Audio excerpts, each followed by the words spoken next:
আসসালামু আলাইকুম ভিউয়ার্স, নতুন আরেকটি ভিডিওতে আপনাদের স্বাগতম। আজকের recipe saffron caramel egg pudding. এমনই জিগলি আর পারফেক্ট ক্যারামেল পুডিং কিভাবে বানাবেন আজকে দেখাবো সেই রেসিপি। দুর্দান্ত স্বাদের এই রেসিপিটা মিস করতে না চাইলে অবশ্যই পুরো ভিডিও দেখতে হবে। Hello viewers, its and treats থেকে ইমা জাহান। চলুন রেসিপিটি শুরু করি। প্রথমে বানিয়ে নিব ক্যারামেল। ক্যারামেল বানানোর জন্য একটা 8 ইঞ্চি সাইজের মোল্ড নিয়েছি। দিয়ে দিচ্ছি হাফ কাপ চিনি, সঙ্গে 2 টেবিল চামচ পানি। কোনো নাড়াচাড়া দেওয়া যাবে না, চুলায় বসিয়ে রাখতে হবে। ক্যারামেলের কালারটা যখন এই পর্যায়ে চলে আসবে তখন আমি এখানে দিয়ে দিচ্ছি 2 চিমটি জাফরান। জাফরানটা ভালো দেখে নেওয়ার চেষ্টা করবেন। ক্যারামেলটা সেট হওয়ার জন্য আমি একটা সাইডে রেখে দিচ্ছি। একটা বলে দিয়ে দিচ্ছি হাফ কাপ চিনি, 4টা ডিম। ডিমগুলো অবশ্যই রুম টেম্পারেচারের হতে হবে। আরেকটা কথা, স্যাফরন ক্যারামেল এগ পুডিংয়ে হাঁসের ডিমটা ব্যবহার করে। আজকে আমি মুরগির ডিম দিয়ে করে দেখাবো।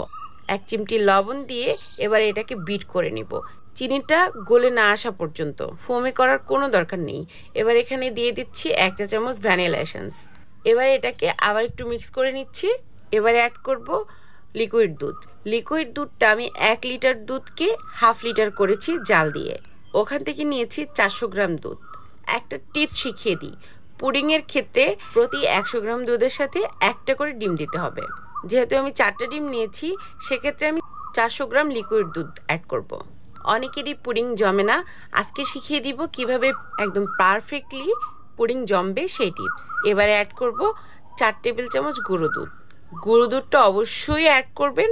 প্রতি 100 গ্রাম লিকুইড দুধের সাথে 1 টেবিল চামচ গুঁড়ো দুধ লাগবে। বিটারের 1 নাম্বার স্পিডে দিয়ে 30 সেকেন্ডের মতো বিট করে নেব। ব্যাস, ব্যাটারটা রেডি। এবারে এটাকে একটা স্টেইনারের সাহায্যে আমি ছেঁকে নিব, ওই যে ক্যারামেল যেই মোলটায় করেছিলাম ওই মোলটাতে। আজকের পুডিংটা আমি ওভেনে করব, আর চুলোতে কিভাবে করবেন সেই পদ্ধতিটাও আমি বলে দিচ্ছি। অনেকের পুডিং শেখার পরে একটু লাম্পস থাকে, আমারটার মধ্যে একদমই থাকবে না, আপনারা একটু দেখে নেবেন। এর কারণ আমি বিটার দিয়ে এটা বিট করেছিলাম। এবার এখানে অ্যাড করব 2 চিমটি স্যাফরন। ভালো মানের ইরানি স্যাফরন পেতে আপনারা অবশ্যই হারামাইন স্টোর থেকে এটা পারচেস করতে পারেন। আমি ওখান থেকে নিয়েছি, মাশাআল্লাহ অনেক ভালো ছিল। পেজের লিঙ্কটা চাইলে আমি দিয়ে রাখতে পারি। এবারে মোলটাকে আমি একটা ফুয়েল পেপার দিয়ে ঠিক এভাবে করে আটকে নিব। এরপরে এখানে আরেকটা মোল্ড, একটু এর চেয়ে বড় সাইজের মোল্ড নিব এবং নিচে একটা রুমাল বা তাওয়াল দিয়ে রাখবো ঠিক এভাবে করে, যেন আমার বাটিটা নড়াচড়া না করে বা মোল্ডটা নড়াচড়া না করে। চুলায় বেক করতে চাইলে একটা হাঁড়ির মধ্যে ঠিক এভাবে করেই আপনারা বসিয়ে নিতে পারেন। এবারে দিয়ে দিচ্ছি গরম পানি। গরম পানিটা একদম যে হাফ করে দিতে হবে, পুরোপুরি ভরা যাবে না। বাস, এবারে 170 ডিগ্রি সেলসিয়াসে 38 মিনিট আমি এটাকে বেক করে নিব।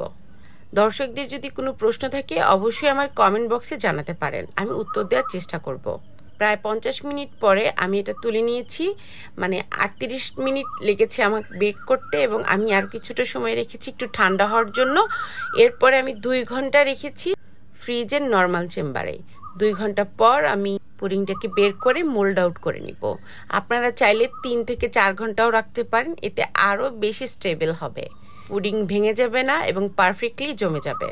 এই পুডিংটা দেখে নিশ্চয়ই আপনারা বুঝতে পারছেন কত সুন্দরভাবে সেট হয়েছে। মাশাআল্লাহ মাশাআল্লাহ, আমার পুডিংটা দেখে আমার প্রাণ আত্মা সব কিছু জুড়িয়ে গিয়েছে। আপনাদেরও ভালো লাগবে। দেখুন কত সুন্দর হয়েছে না মাশাআল্লাহ। আমি যে উপরে যে ক্যারামেলগুলো ছিল এগুলো একটা টিস্যুর সাহায্যে মুছে নিয়েছি, এই জন্য যে উপরে যেই লাল লাল ভাবটা ছিল ওটা চলে গিয়েছে। দেখুন এত সুন্দর, আর এটা স্মেলটা এত সুন্দর, এত মানে আপনার মন কেড়ে নেবে। আলহামদুলিল্লাহ, আমি গ্যারান্টি সহকারে বলতে পারি এটা নর্মাল এগ পুডিংয়ের চেয়ে একদমই ডিফারেন্ট একটা টেস্ট। মানে এই যে স্যাফরনের যে একটা স্মেল, এটা আপনার মানে খুবই ভালো লাগে, আপনাদের খুব ভালো লাগবে আশা করছি। তো আমার এই রেসিপিটা আপনাদের কাছে কেমন লেগেছে অবশ্যই কমেন্টে জানাতে ভুলবেন না। আর আমি চেষ্টা করি আমার দর্শকদেরকে একদম সহজ সুন্দর রেসিপি উপহার দিতে। আপনারা জানেন একটা ভিডিও করতে অনেক কষ্ট হয়, অনেক সময়ের ব্যাপার। অনেক কষ্টের ফল যদি মিঠা হয় তাহলে কিন্তু বেশ ভালো লাগে। আমি চাই আপনাদের সাপোর্ট, আর কিছুই চাই না। আর চেষ্টা করি অথেন্টিক রেসিপিগুলো আপনাদের কাছে নিয়ে আসতে। তাই আমার ভিডিওগুলো যদি আপনাদের ভালো লাগে অবশ্যই একটা লাইক, কমেন্ট এবং শেয়ার করে রাখবেন আপনার টাইমলাইনে। ইউটিউব, ফেসবুক, ইনস্টাগ্রাম, টিকটক যে যেখান থেকে দেখছেন সবাইকে অসংখ্য ধন্যবাদ। আর একটা কথা, প্লিজ ডোন্ট ওয়েস্ট ফুড।